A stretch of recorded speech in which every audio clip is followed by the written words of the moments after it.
Hello everyone, आज के इस वीडियो में हम जानेंगे कि अगर आप एक फार्मेसी स्टोर चला रहे हैं तो मार्कबुक्स आपके बिजनेस के लिए कैसे एक कंप्लीट सोल्यूशन की तरह काम करता है। हम बात करेंगे फार्मेसी शॉप में आने वाले चैलेंजेस, कैसे मार्कबुक से हम उन चैलेंजेस को मैनेज कर सकते हैं और हम देखेंगे इन सभी चैलेंजेस का प्रैक्टिकल एग्जीक्यूशन। सबसे पहले हम बात करते हैं ट्रेड चैलेंजेस की, जो कि एक फार्मेसी ओनर फेस करते हैं। इन्वेंट्री मैनेजमेंट का इशू आता है, प्रॉपरली इन्वेंट्री मैनेज नहीं हो पाती, जिसके कारण ये नहीं पता चल पाता कि कौन सा आइटम एक्सपायर होने वाला है, डंप होने वाला है, नियर एक्सपायरी में है। देन प्रॉब्लम आती है एक्सपायरी मैनेजमेंट से रिलेटेड। हमारे पास इतना ज्यादा स्टॉक होता है कि वो पड़े पड़े एक्सपायर हो जाता है क्योंकि इन्वेंट्री प्रॉपर मेंटेन नहीं होती है। सो एक्सपायरी स्टॉक को ढूंढना एक डिफिकल्ट टास्क रहता है। देन प्रॉब्लम आती है परचेज बिल को एंटर करने की। मैनुअली अगर हम बिल एंटर करते हैं तो वो एक टाइम टेकिंग टास्क बन जाता है, जिसमें गलतियां होने के भी चांसेस रहते हैं। सो एक ये सबसे बड़ा इशू रहता है इस ट्रेड के अंदर। नेक्स्ट प्रॉब्लम आती है सॉल्ट वाइज सब्स्टिट्यूट सर्चिंग की। सॉल्ट वाइज हम सर्च नहीं कर पाते हैं इतने सारे मेडिसिन से कि कौन सा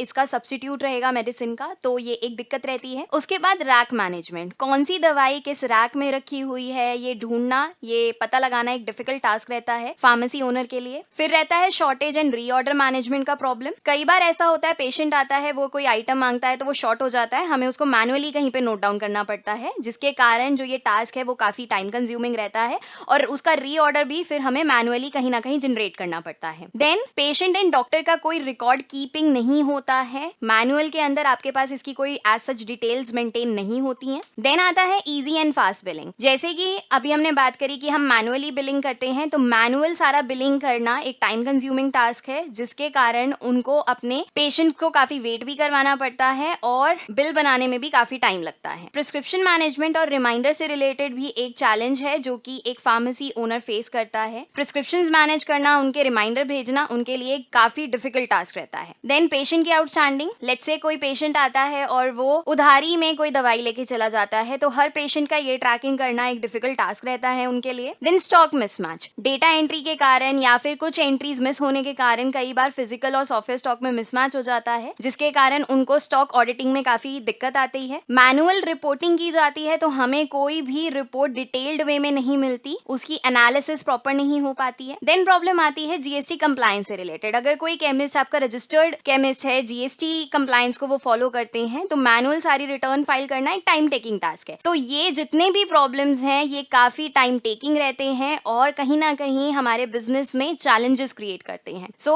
अब हम देखेंगे कि मार्कबुक्स में हम इन चैलेंजेस को कैसे दूर कर सकते हैं, कैसे सॉफ्टवेयर हमारी हेल्प करता है हमारे बिजनेस को ग्रो करवाने में। सो सबसे पहले हम ओपन करेंगे मार्कबुक्स की वेबसाइट, जो कि है markbooks.com। लॉगिन पर क्लिक करेंगे और जो भी हमारे क्रेडेंशियल्स हैं वो एंटर करके साइन इन पर क्लिक करेंगे। साइन इन पर क्लिक करने के बाद हमें ऑर्गेनाइजेशन लिस्ट की विंडो मिलेगी। सो यहाँ पर सबसे पहला काम किसी भी पर्सन का होता है कंपनी क्रिएट करना। सो कंपनी क्रिएट करने के लिए हम क्रिएट F2 बटन पर क्लिक करेंगे। अब यहाँ पर आप कंपनी का नाम, address, state, pin code define करेंगे। ब्रांच कोड ऑटोमेटिकली पिक हो जाएगा, अगर आप चेंज करना चाहते हैं चेंज कर सकते हैं। इसके बाद सबसे इंपॉर्टेंट है बिजनेस टाइप सिलेक्ट करना। यहाँ पर बाय डिफॉल्ट कुछ बिजनेस टाइप्स दिए गए हैं, जिसके अकॉर्डिंग सॉफ्टवेयर की इंटरनल सेटिंग्स बिल्ट होती है। तो क्योंकि हम फार्मेसी स्टोर के ऊपर काम करने वाले हैं, तो हमें यहाँ से बिजनेस टाइप सिलेक्ट करना होगा केमिस्ट फार्मेसी। ये चीज हम ध्यान रखेंगे कि एक बार सिलेक्शन करने के बाद अगर हम कंपनी को सेव कर देते हैं तो इसे हम चेंज नहीं कर सकते। इसी तरीके से कैलेंडर आप कौन सा यूज करना चाहते हैं हम यहाँ से चूज कर लेंगे। फाइनेंशियल ईयर अपना बता देंगे जिसमें हमारी बुक्स मेंटेन हो रही है। हमारा टैक्स टाइप जीएसटी रहेगा तो हम यहाँ पे जीएसटी डिफाइन करेंगे। देन कॉन्टैक्ट डिटेल्स में आप कंपनी से रिलेटेड अपनी इन्फॉर्मेशन कि किस नंबर पे मेरे को पर्सन कनेक्ट कर सकता है, मेरे बिजनेस की वेबसाइट क्या है, ईमेल आईडी क्या है, वो आप डिफाइन कर सकते हैं। मोर इन्फो में हम यहाँ पे चूज करेंगे सबसे पहले टैक्स डिटेल्स। यहाँ पर अगर आप एक जीएसटी रजिस्टर्ड कंपनी ओन करते हैं तो यहाँ पर आप रजिस्ट्रेशन टाइप में अपने अकॉर्डिंग चूज कर सकते हैं। फॉर एग्जाम्पल रजिस्टर्ड, यहाँ पर आप अपना जीएसटी नंबर बता देंगे। फॉर एग्जाम्पल हम यहाँ पे अपना जीएसटी नंबर यहाँ पर टाइप कर रहे हैं।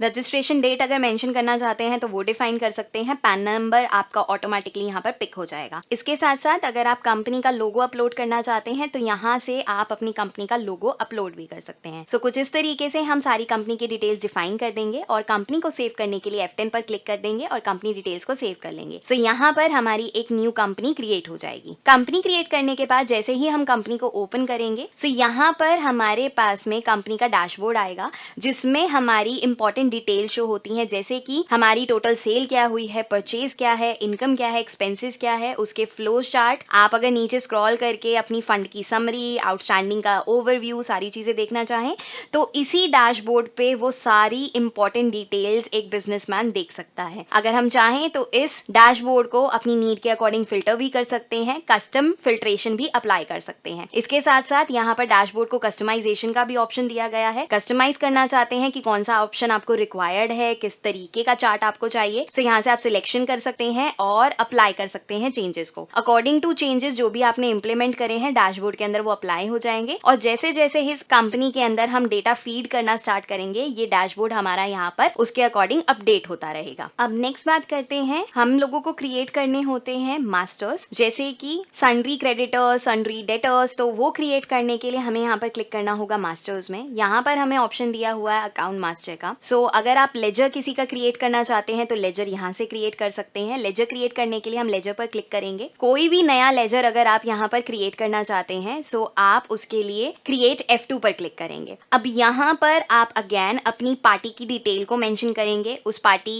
का नेचर, क्या वो डेटर है, क्या वो क्रेडिटर है, वो डिफाइन करेंगे एंड डिटेल सबमिट करने के बाद में आप उसको F10 से सेव कर देंगे।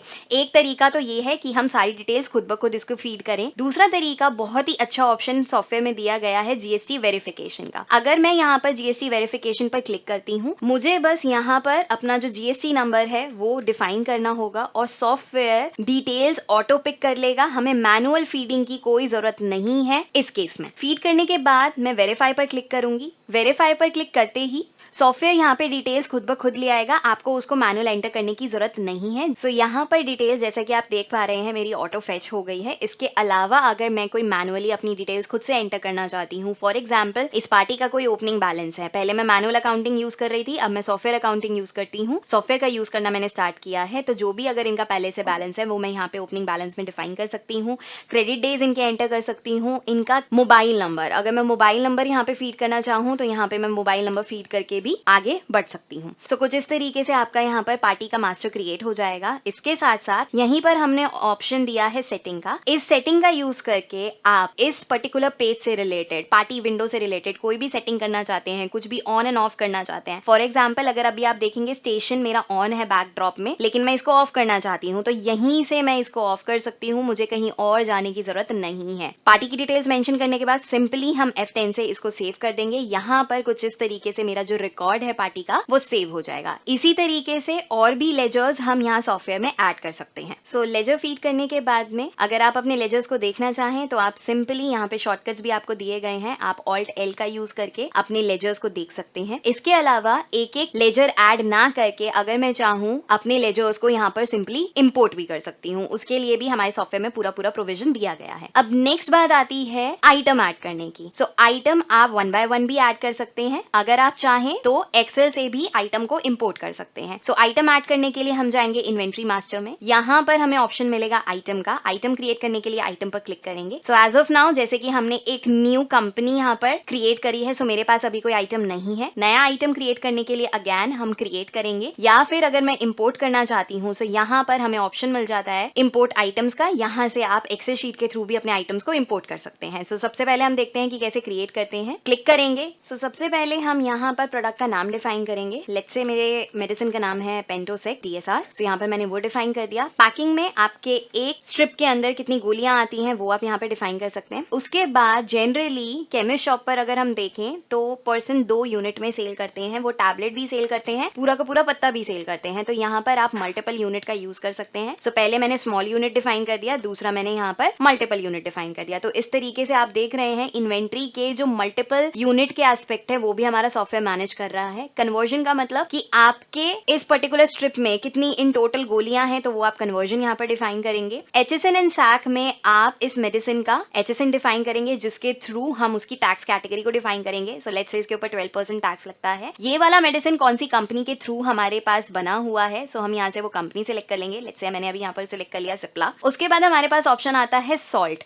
सो जैसा कि हमने चैलेंजेस में डिस्कस किया था कि अगर हम अपने आइटम का सॉल्ट यहाँ पर डिफाइन करते हैं तो उसके बेसिस पे हम सॉल्ट वाइज सब्स्टिट्यूट सर्चिंग कर सकते हैं, ताकि अगर मेरे पास पेशेंट आता है और वो आस्क करता है XYZ मेडिसिन और वो मेरे पास नहीं है तो सॉल्ट वाइज मैं उसका सब्स्टिट्यूट चेक कर सकूं और उसको पिच कर सकूं। सो यहाँ पर आप सॉल्ट को सर्च कर सकते हैं। अगर आपने प्री डिफाइन बना रखे हैं तो जैसे मैंने कुछ प्री डिफाइन सॉल्ट इसमें ऐड कर रखे हैं वो कर सकते हैं। इसके अलावा आप क्रिएट F2 पर क्लिक करके एक नए सॉल्ट को भी क्रिएट कर सकते हैं। अभी के लिए हम प्री डिफाइन यूज कर रहे हैं, सो यहाँ पर मैंने चूज कर लिया लेट्स से ये वाला सॉल्ट। इसके अलावा हमारे पास ऑप्शन आता है रैक का। रैक के अंदर हम डिफाइन कर सकते हैं कि ये वाला मेडिसिन मेरे कौन से रैक में रखा जाएगा, जिससे कि हमारी जो इन्वेंट्री है प्रॉपर प्लेस रहेगी और हमें उसका काउंट चेक करने में या फिर जब बाद में मैं उसकी ऑडिटिंग करती हूँ तो वो आसानी से मेरे पास हो जाएगी। यहाँ पर आप रैक चूज कर सकते हैं अगर आपने पहले से डिफाइन कर रखी है। अदरवाइज अगर आपको कोई नया रैक नंबर यहाँ पर डिफाइन करना है सो यहाँ पर आप स्क्रॉल करेंगे, नीचे आपको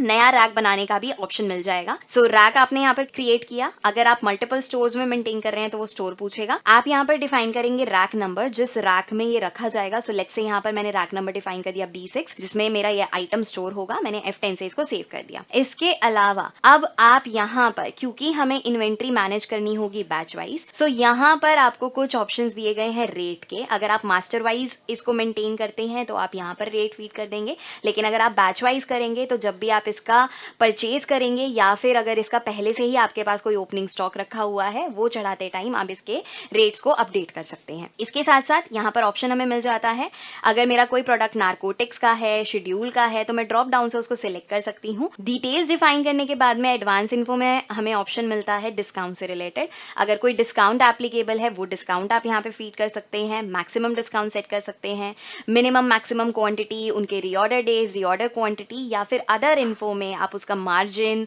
उसका मैन्युफैक्चरर नेम, अगर आप चाहें इस आइटम की इमेज भी अपलोड कर सकते हैं। तो बेसिक डिटेल्स डिफाइन करने के बाद सिंपल वे में हम F10 से इसे सेव कर देंगे और कुछ इस तरीके से हमारा जो आइटम है वो सेव हो जाएगा। अब अगर आपके पास इसकी कोई ओपनिंग है, लेट्स से अभी जैसे मैंने बोला था कि हम पहले मैनुअल अकाउंटिंग कर रहे थे, अब हम कंप्यूटराइज्ड अकाउंटिंग कर रहे हैं, तो यहाँ पर अगर पहले से कोई बैलेंस है तो हम आइटम ओपनिंग को डिफाइन करेंगे, येस पर क्लिक करेंगे। क्योंकि फार्मेसी के अंदर, फार्मा ट्रेड के अंदर हमारा जो सिस्टम चलता है वो बैच वाइज चलता है, सो यहाँ पर आप उसका बैच नंबर डिफाइन कर देंगे। फॉर एग्जाम्पल मैंने यहाँ पर अपना बैच नंबर डिफाइन कर दिया। अब आपके पास में कितनी इन टोटल स्ट्रिप्स हैं, सो मैंने बोला मेरे पास इसकी 23 स्ट्रिप्स पड़ी हुई हैं। टैबलेट अगर लूज में आपके पास रखी हुई हैं तो वो आप डिफाइन कर सकते हो। इस पर्टिकुलर मेडिसिन का प्राइस क्या है, MRP क्या है, सो लेट्स से मैंने यहाँ पर डिफाइन कर दिया। परचेज रेट कितना है वो आप यहाँ पर डाल देंगे। आप इसको कितने में सेल करते हैं तो सेल रेट आप यहाँ पर डिफाइन कर सकते हैं अकॉर्डिंगली। सो लेट्स से यहाँ पर मैंने सेल रेट डाल दिया। और इस मेडिसिन की एक्सपायरी क्या है, सो एक्सपायरी आप मंथ और ईयर फॉर्मेट में यहाँ पर डिफाइन कर सकते हैं। सो कुछ इस तरीके से इन्वेंट्री के हर एस्पेक्ट, चाहे वो बैच हो, चाहे वो उसके रेट्स हो, चाहे एक्सपायरी डेट हो, सॉफ्टवेयर आपको पूरा उसको मैनेज करके देगा। इतना डिफाइन करने के बाद आप अपने आइटम को यहाँ पर सेव कर देंगे। सो कुछ इस सिंपल मैनर में हम इसी तरीके से बाकी आइटम्स भी यहाँ पर क्रिएट कर सकते हैं। सो नेक्स्ट हम बात करते हैं परचेज बिल एंटर करने की। जैसा हमने डिस्कस किया था चैलेंजेस में, अगर हम मैनुअली 1 बाय 1 हर एक आइटम को जो कि परचेज हमने किया है उसको एंटर करते हैं तो उसमें एरर होने के चांसेस काफी ज्यादा रहते हैं। कभी रेट गलत डल जाता है, कभी क्वांटिटी गलत डल जाती है, जिसके कारण वो प्रोसेस और लंबा हो जाता है। सो मैकबुक्स में ऑप्शन दिया गया है दैट इज परचेज इंपोर्ट। आप सिंपली यहाँ पर अपनी ईमेल आईडी को सिंक कर सकते हैं सॉफ्टवेयर के साथ में। ईमेल आईडी पे जितने भी आपके सॉफ्ट कॉपी आएगी बिल्स की, आप उसको इजिली यहाँ पर इंपोर्ट कर पाएंगे। इसका प्रोसेस एक बार देख लेते हैं। क्लिक करेंगे यहाँ पर। सो यहाँ पर टाइम पीरियड के अंदर अंदर जितने भी आपके बिल्स आपकी मेल पर आए होंगे वो विंडो में आपको विजिबल हो जाएंगे। इंपोर्ट करने के लिए हम एक्शन पर क्लिक करेंगे। अब यहाँ पर अगर आप उसकी मैपिंग करना चाहते हैं आप इसको टिक करेंगे एंड प्रोसीड पर क्लिक करेंगे। कुछ इस तरीके से आपके सामने जो भी आपके पास सॉफ्ट कॉपी में आइटम्स आए हैं वो यहाँ पर शो करेंगे और ये आपके सॉफ्टवेयर के शो करेंगे। अगर आइटम मैप्ड हैं तो वो मैप्ड होके आ जाएंगे। अगर कोई नया आइटम आता है परचेज के टाइम पे तो आप यहीं से नए आइटम को भी क्रिएट कर सकते हैं। इंपोर्ट करने के लिए F11 पर क्लिक करेंगे एंड जैसा कि आप देख पा रहे हैं सिंगल क्लिक के अंदर मेरे जितने भी आइटम्स थे परचेज बिल के अंदर वो यहाँ पर आ गए हैं। मुझे 1 बाय 1 इनकी एंट्री करने की जरूरत नहीं है। यहाँ पर ऑटोमेटिकली मेरा टैक्स भी कैलकुलेट हो गया है, जिस आइटम पे मेरा डिस्काउंट था वो भी पिक होके आ गया है। तो बहुत ही आसानी से हम यहाँ पर परचेज बिल की भी एंट्री कर सकते हैं। इसके साथ साथ परचेज विंडो के अंदर हमारे पास सेटिंग का ऑप्शन दिया दिया गया है। अगर आप इस पेज के ऊपर कुछ सेटिंग करना चाहते हैं, यहीं से ऑन ऑफ करना चाहते हैं, तो आप इस विंडो का यूज करके वो सेटिंग्स भी कर सकते हैं। बिल को सेव करने के लिए सिंपल हम F10 की का यूज करेंगे और अगर हमें कोई बिल डिस्काउंट रिसीव हुआ है हम वो डाल सकते हैं और बिल को सेव कर सकते हैं। अब यहाँ पर जैसे कि हमारे बिल का अमाउंट है 23,335, आपने कुछ अमाउंट इस पर्सन को पे कर दिया है, तो आप क्या करेंगे, वो अमाउंट यहाँ पर डाल देंगे जितना आपने पे किया है। लेट्स से मैंने इनको 15,000 रुपए पे किया है, तो यहाँ पर आपको सॉफ्टवेयर दिखा रहा है कि आपका इतना बैलेंस बचा हुआ है, जिसको आप बाद में अपने बिल के साथ में एडजस्ट कर सकते हैं। सेव करने के लिए हम यहाँ पर सेव पर क्लिक कर देंगे। तो कुछ इस तरीके से हमारा purchase bill with in a second generate हो गया है। इसके साथ साथ अगर हम बात करें तो हम अपने परचेज बिल को एक्सेल फाइल से भी इंपोर्ट कर सकते हैं, वो प्रोविजन भी सॉफ्टवेयर के अंदर दिया गया है। सो यहाँ पर आपको सारी डिटेल मिल जाएगी कि इनवॉइस अमाउंट कितना था, कितना अब आपका पेंडिंग बचा हुआ है, एंड आप इसको F10 से अब अपडेट कर देंगे। नेक्स्ट अब हम बात करते हैं कि सॉफ्टवेयर के अंदर हम सेल बिल कैसे क्रिएट कर सकते हैं। सो बिल क्रिएट करने के लिए या तो आप शॉर्टकट यूज कर सकते हैं या फिर आप मास्टर के अंदर आ सकते हैं और यहाँ पर सीधा प्लस आइकन पर क्लिक कर सकते हैं। अब सबसे पहले यहाँ पर आपको डेट एंटर करनी है जिस भी दिन पे आप बिल बना रहे हैं। अब जनरली आप सभी जानते हैं कि केमिस्ट के यहाँ पे कैश बिलिंग होती है, तो कैश पे हम सिलेक्ट कर लेंगे। अब जैसा हमने चैलेंजेस में डिस्कस किया था कि पेशेंट और डॉक्टर की डिटेल्स मेंटेन नहीं होती, लेकिन हम सॉफ्टवेयर में वो चीज मेंटेन कर सकते हैं। पेशेंट बनाने के लिए सिंपल हम यहाँ पर स्पेस बार का यूज करेंगे, नया पेशेंट बनाने के लिए F2 का यूज करेंगे और यहाँ पर पेशेंट से रिलेटेड हम बेसिक डिटेल्स को मेंशन कर देंगे। अब जैसे कि यहाँ पर दिया गया है, ये पर्टिकुलर पेशेंट मेरे कैश के अंदर है। लेट्स से ये वाला पेशेंट है, अगर वो मेरे जान पहचान का पेशेंट है और उधारी में लेके जाता है, मैं इनका आउटस्टैंडिंग मैनेज करना चाहती हूँ, तो यहाँ पर मैं मैनेज आउटस्टैंडिंग पर क्लिक कर सकती हूँ और इनकी लेजर मैपिंग कर सकती हूँ। अगर मेरा ये कैश पेशेंट है तो सिंपली हम इसको कैश में रहने देंगे। इसके अलावा जो भी आप इनका एड्रेस है वो चीजें यहाँ पर डिफाइन कर सकते हैं। पेशेंट की डिटेल्स डिफाइन करने के बाद में F10 से सेव कर देंगे और कुछ इस तरीके से हमारा जो न्यू पेशेंट है यहाँ पर क्रिएट हो गया है। एंटर करके पेशेंट को पिक कर लेंगे। उसके बाद डॉक्टर की डिटेल्स इन सेम मैनर हम लोग यहाँ पर फीड करेंगे। स्पेस बार प्रेस करेंगे, यहाँ पर नया डॉक्टर क्रिएट करने के लिए अगेन F2 का यूज करेंगे और जितनी भी डिटेल्स हैं अपने डॉक्टर से रिलेटेड वो यहाँ पे डिफाइन करके उसको सेव कर देंगे। हम लोगों ने ऑलरेडी यहाँ पर उसका मास्टर क्रिएट कर रखा है, तो मैं आपको इसको मॉडिफाई करके दिखा सकती हूँ। तो यहाँ पर आप उस पे मॉडिफिकेशन आइकन पर क्लिक करेंगे। सो कुछ इस तरीके से आप अपने डॉक्टर की डिटेल यहाँ पर मेंशन कर सकते हैं। सेव करने के लिए, अपडेट करने के लिए हम लोग उस बटन पर क्लिक करेंगे। डॉक्टर पिक करने के लिए सिंपली एंटर करेंगे। अब जो भी आपसे पर्टिकुलर पेशेंट मेडिसिन मांगता है, आप वो मेडिसिन यहाँ पर 1 बाय 1 सिलेक्ट कर सकते हैं। एंटर करेंगे, यहाँ पर हमारी पूरी आइटम लिस्ट विजिबल है। सो आप जैसे जैसे पिक करना चाहते हैं वैसे वैसे अपने आइटम्स को पिक कर सकते हैं। सो लेट्स से हम लोगों ने यहाँ पे आइटम पिक किया। अब जैसे मैंने आप लोगों को बताया था, यहाँ पर हमारे जो केमिस्ट होते हैं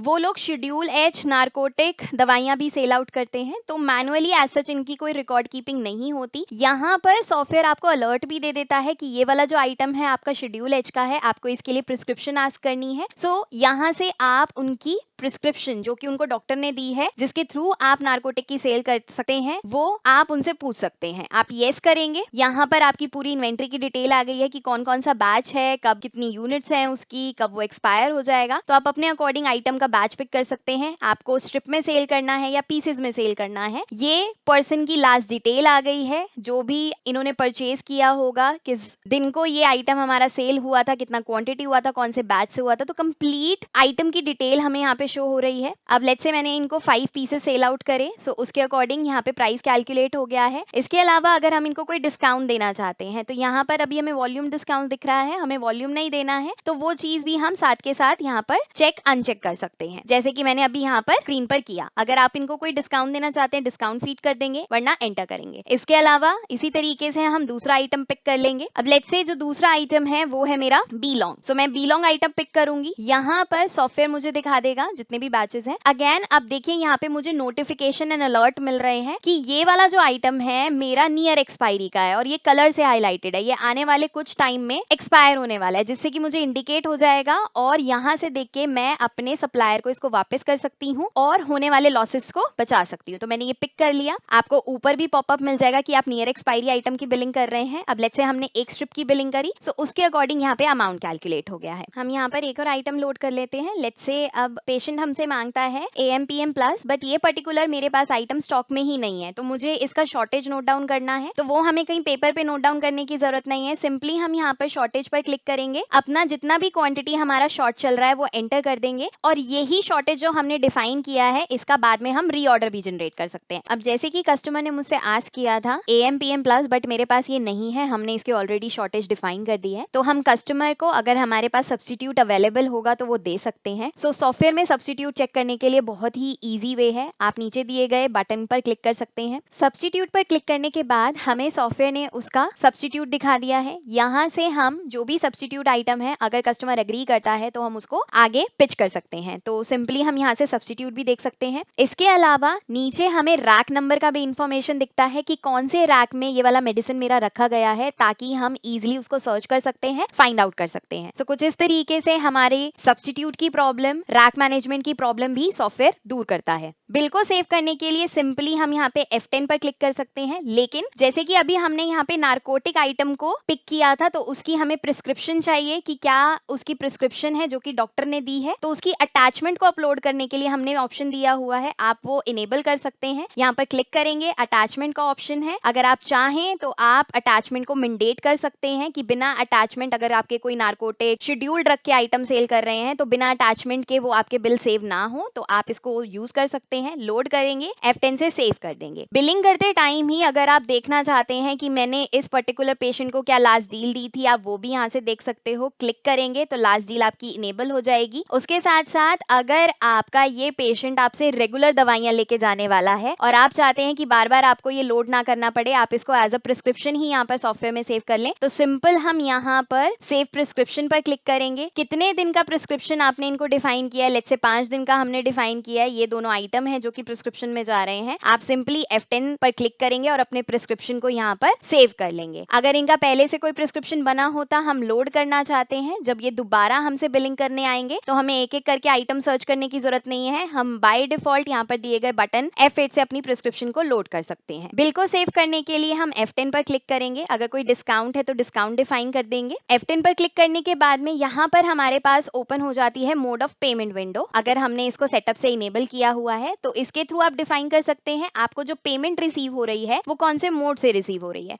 लेट्स से इन्होंने 100 रुपीज मुझे कैश दिए, बाकी का जितना अमाउंट था इन्होंने गूगल पे से किया, तो वो अमाउंट हम यहाँ पर डिफाइन कर देंगे एंड F10 से बिल को सेव कर देंगे। अब यहाँ पर हमें एक डायलॉग बॉक्स मिलता है जिसमें अगर आप बिल का प्रीव्यू देखना चाहते हैं तो आप बिल का प्रीव्यू देख सकते हैं। इसके बाद यहाँ पर आपको ऑप्शन मिलेगा प्रिंटिंग का। अगर आप प्रिंट कमांड देना चाहते हैं डायरेक्टली प्रिंट दे सकते हैं। इसके अलावा अगर आप इस पेशेंट को उसके बिल की कॉपी व्हाट्सएप पे शेयर करना चाहते हैं तो आप व्हाट्सएप पर क्लिक करेंगे, बैकएंड में आपका व्हाट्सएप ओपन हो जाएगा और जो नंबर हमने इस पेशेंट के मास्टर में फीड किया था उस नंबर पे हमारा जो व्हाट्सएप है वो सेंड हो जाएगा। सो कुछ इस तरीके से आपका जो मैसेज है वो पर्सन के पास पहुंच जाएगा कि ये आपने में से बिलिंग करी थी एंड अगर आप उसकी इनवॉइस की डिटेल देखना चाहते हैं तो आप इस लिंक अगर आप प्रीव्यू देखना चाहते हैं यहीं पर आप प्रीव्यू पर क्लिक करेंगे। कुछ इस तरीके से आपके सामने प्रीव्यू आ जाएगा जिस प्रीव्यू में आपका बिल फॉर्मेट है। हम इस बिल फॉर्मेट को 100% कस्टमाइज कर सकते हैं एज पर योर नीड। आप पूरा का पूरा कस्टमाइजेशन यहाँ पर ले सकते हैं। कोई प्री डिफाइंड टेम्पलेट्स यूज करना चाहते हैं, प्री डिफाइंड टेम्पलेट्स भी यूज कर सकते हैं। अब जो भी हमने पेशेंट, डॉक्टर, प्रिस्क्रिप्शन, बिल बनाते टाइम मैनेज किया था वो हम मास्टर से भी मैनेज कर सकते हैं। मास्टर में ऑप्शन है अदर मास्टर का, यहाँ से आप पेशेंट, डॉक्टर, प्रिस्क्रिप्शन उसी तरीके से बना सकते हैं जैसे हमने बिलिंग के टाइम पे क्रिएट किया था। हमने सॉफ्टवेयर में देखा कि प्रिस्क्रिप्शन आप बिलिंग करते टाइम सेव कैसे कर सकते हैं। अब हम देखते हैं अगर किसी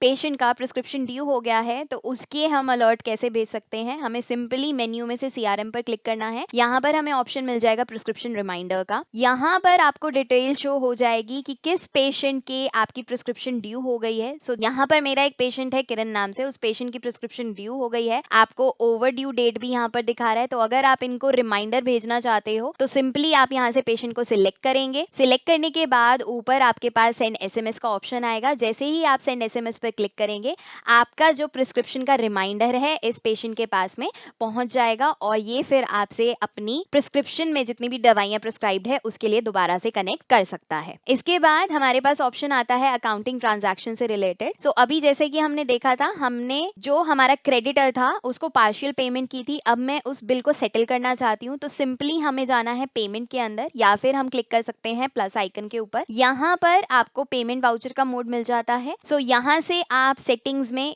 अकॉर्डिंगली अपनी सेटिंग कर सकते हैं कि वाउचर नंबर आपको रिक्वायर्ड है या नहीं है। आप डबल एंट्री सिस्टम यूज करना चाहते हैं, सिंगल एंट्री सिस्टम यूज करना चाहते हैं, अपने अकॉर्डिंग आप सिलेक्ट कर सकते हैं। सकते हैं। लेट्स से हम ऑप्ट कर रहे हैं डबल एंट्री सिस्टम, आप पेमेंट किसको कर रहे हैं। सो मेरे जो लेजर थे वो थे श्री श्याम ट्रेडर्स। सो मैंने यहाँ से उस लेजर को सिलेक्ट कर लिया। उसके बाद आप जो अमाउंट पे कर रहे हैं, कितने का अमाउंट पे कर रहे हैं, लेट्स से 9000 का मुझे उनको पेमेंट करना है, एंटर करेंगे। अब जितने भी बिल्स हैं वो आपको यहाँ पर शो कर जाएंगे। सो आप अपने अकॉर्डिंग यहाँ पर सिलेक्शन मार्क कर सकते हैं एंड जिस भी बिल की आप पेमेंट कर रहे हैं उसके अकॉर्डिंग यहाँ पे अमाउंट पिक हो जाएगा। आप F10 से सेव करेंगे, एंटर करेंगे। अगर आप कैश में कर रहे हैं कैश पिक कर सकते हैं, बैंक में कर रहे हैं बैंक कर सकते हैं, कोई नरेशन देना चाहते हैं नरेशन दे सकते हैं एंड सिंपली इस वाउचर को आप F10 की से सेव कर सकते हैं। सो कुछ इस तरीके से आपका यहाँ पर वाउचर भी इजिली मेंटेन हो जाएगा। इसी तरीके से यहाँ पर और भी वाउचर हैं तो आप उनका यूज करके अपनी अकाउंटिंग भी बहुत ही अच्छे से सॉफ्टवेयर के अंदर मैनेज कर सकते हैं। नेक्स्ट अब हम बात करते हैं रिपोर्ट्स की। तो जैसे ही हम रिपोर्ट पर यहाँ पर क्लिक करते हैं, यहाँ पर हमें मल्टीपल रिपोर्ट्स मिल जाएंगी अपनी नीड के अकॉर्डिंग। सो आप अकाउंट्स की रिपोर्ट, इन्वेंट्री की रिपोर्ट सारी चेक कर सकते हैं। जैसे फॉर एग्जाम्पल अकाउंट्स रिपोर्ट में हम देखना चाहते हैं कि कौन से पेशेंट ने हमसे उधारी में सामान खरीदा है। जैसे ही हम इस पेशेंट वाइज आउटस्टैंडिंग रिपोर्ट पर क्लिक करेंगे, हमारे सामने पेशेंट से रिलेटेड आउटस्टैंडिंग रिपोर्ट आ जाएगी जिसमें हमें पूरा डिटेल मिल रहा है कि कौन से पेशेंट से हमें कितना पैसा लेना है, जो कि मैनुअली अगर हम अकाउंटिंग करते हैं तो वो पॉसिबल नहीं है। इसके अलावा रिपोर्ट्स के अंदर ही यहाँ पर अगर हम इन्वेंट्री से रिलेटेड रिपोर्ट देखना चाहें, लेट्स से अभी हमने डिफाइन किया था शॉर्टेज, तो मेरी शॉर्टेज कितनी है, शॉर्टेज की रिपोर्ट आप देख सकते हो। यहाँ पर शॉर्टेज में आपको पूरा क्वांटिटी दिख जाएगा, वो आप यहाँ पे चेक कर सकते हैं। उसके अलावा आप उस शॉर्टेज के बेसिस पे री ऑर्डर जनरेट करना चाहते हो तो आप इन्वेंट्री रिपोर्ट में जाएंगे, यहाँ पर री ऑर्डर का सिलेक्शन करेंगे। ऑर्डर आपका सिलेक्शन कर सकते हैं, आप कंपनी वाइज करना चाहते हैं, सप्लायर वाइज करना चाहते हैं, आप किसी पर्टिकुलर कंपनी की करना चाहते हैं। लेट्स से मैं यहाँ पे करना चाहती हूँ एल्डर इंडिया की। सिलेक्ट करने के बाद ओके पर क्लिक करेंगे। आप सभी आइटम पे करना चाहते हैं, आप फॉर्मूला क्या देना चाहते हैं, कितने दिन के लिए ऑर्डर करना चाहते हैं वो डिफाइन करेंगे। आप सेटिंग से ये चूज कर सकते हैं कि जो आपको री ऑर्डर करना है वो कौन सी बेसिस पे करना है। सो अभी के लिए हमने शॉर्टेज बेस चूज किया है तो हम यहाँ पे शॉर्टेज डिफाइन कर लेते हैं। कौन सी स्टोर से रिलेटेड करना है तो ये कुछ सेटिंग्स आप डिफाइन कर सकते हैं। इतना करने के बाद आप सिंपली यहाँ पर एंटर की प्रेस करेंगे। अब जैसे कि हमने यहाँ पे डिफाइन किया था कि हमें रिक्वायरमेंट है तो यहाँ पर आप देख सकते हो ऑटोमेटिकली सॉफ्टवेयर ने यहाँ पर जनरेट कर दिया है। यहाँ पर मेरे प्रोडक्ट की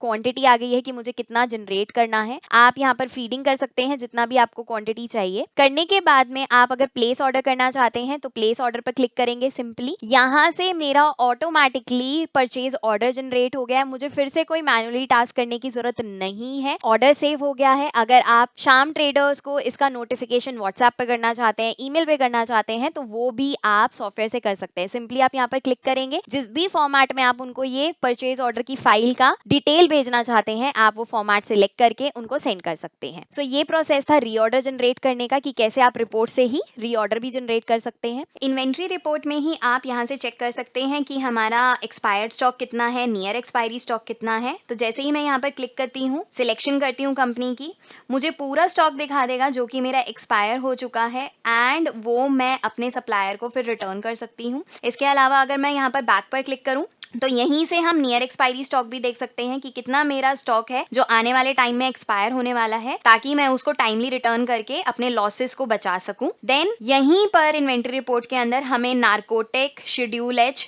H1 ड्रग रिपोर्ट मिल जाती है। तो अगर हम किसी भी रिपोर्ट पर क्लिक करते हैं तो यहाँ पर नार्कोटिक रिपोर्ट के थ्रू हमें पता चलता है कि कितने पेशेंट को हमने सेल किया है, कौन सी मेडिसिन सेल किया है और किस डॉक्टर ने वो प्रिस्क्राइब किया था। इसके साथ साथ रिपोर्ट में आपको फिर मिलता है स्टैट्यूटरी रिपोर्ट। अब जैसा कि मैंने बात करी थी, अगर आप एक रजिस्टर्ड केमिस्ट है, आप जीएसटी कंप्लायंस फॉलो करते हैं तो जीएसटी से रिलेटेड आपको सारी यहाँ पर रिपोर्ट्स मिल जाती हैं। इसके साथ साथ आप सिंगल क्लिक पे अपनी जीएसटी को अपलोड भी कर सकते हैं। नेक्स्ट एक और प्रॉब्लम रहती है फिजिकल स्टॉक से रिलेटेड कि फिजिकल स्टॉक सॉफ्टवेयर स्टॉक आपस में मैच नहीं करते। सो उसको भी हम सॉफ्टवेयर से करेक्ट कर सकते हैं। सिंपली हमें इसके लिए जाना होगा स्टॉक मैनेजमेंट में। यहाँ पर ऑप्शन मिलेगा फिजिकल स्टॉक का, आपको न्यू एंट्री पास करनी है, आप प्लस आइकन पर क्लिक करेंगे। यहाँ पर हमें दोनों ऑप्शन मिल जाते हैं कि क्या हम बल्क करेक्शन करना चाहते हैं। सो आप अपने अकॉर्डिंग वो चीज करना चाहते हैं वो कर सकते हैं। आप यहाँ से वो फाइल इंपोर्ट कर सकते हैं, इजिली रिजॉल्व कर सकते हैं। किस स्टोर में आपका प्रॉब्लम आया है वो आप सिलेक्ट कर सकते हैं। प्रोडक्ट वाइज करना चाहते हैं, रैक वाइज करना चाहते हैं, मैनुअली करना चाहते हैं वो आप कर सकते हैं। इसमें पर्टिकुलरली हम इंडिविजुअल देख रहे हैं। बल्क के लिए आप वीडियो भी रेफर कर सकते हैं कि बल्क अपलोड हम कैसे कर सकते हैं और बल्क चेंजेस हम लोग कैसे परफॉर्म कर सकते हैं। इसके अंदर प्रोडक्ट सिलेक्ट करेंगे, एंटर करेंगे। उसके बाद यहाँ पर आपको आइटम लिस्ट शो होगी कि किस आइटम में आपकी इशू आया है। जो भी पर्टिकुलर आइटम है आप वो आइटम यहाँ से सिलेक्ट कर लेंगे। लेट्स से हमारा आइटम है बीकासोल सिरप, सो हम यहाँ से सिलेक्ट करेंगे, ओके पर क्लिक करेंगे। अभी के लिए हम लोग सिर्फ यहाँ पर एक सिलेक्ट कर रहे हैं। बैच वाइज पूरी डिटेल आ गई है हमारे पास में उस प्रोडक्ट से रिलेटेड। सॉफ्टवेयर यहाँ पे आपको दिखा रहा है मेन यूनिट, मतलब एज पर सॉफ्टवेयर आपके पास कितना है। यहाँ पे आपको डिफाइन करना है एज पर एक्चुअल कितना है आपके पास में। सो जैसे कि यहाँ पे ये नेगेटिव में शो कर रहा है बट ये वाला बैच मेरे पास है ही नहीं, तो इसका मैं करेक्शन कर सकती हूँ। सिंपली हमें यहाँ पे 0 करना है और जो भी चेंजेस होंगे वो सॉफ्टवेयर यहाँ पे कर देगा, डिफरेंसेस दिखा देगा। आपको सिंपली यहाँ से F10 पर क्लिक करना है। ये आपका जो फिजिकल स्टॉक का एंट्री है वो पास हो गया है। इसको आइटम लिस्ट में अपडेट करने के लिए आप यहाँ से सिलेक्शन करेंगे और प्रोसेस डेटा पर क्लिक करेंगे। तो जो भी चेंजेस आपने अपने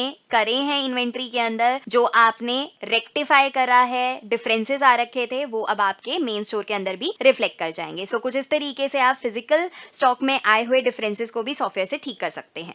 कुछ इस तरीके से हमने देखा कि मार्बुक्स फार्मेसी ट्रेड से रिलेटेड सारे चैलेंजेस को कैसे इजीली केटर करता है और कैसे हमारे बिजनेस को बूस्ट करवाने में हेल्प करता है एंड एक कंप्लीट सोल्यूशन की तरह भी एक्ट करता है। Thanks for watching.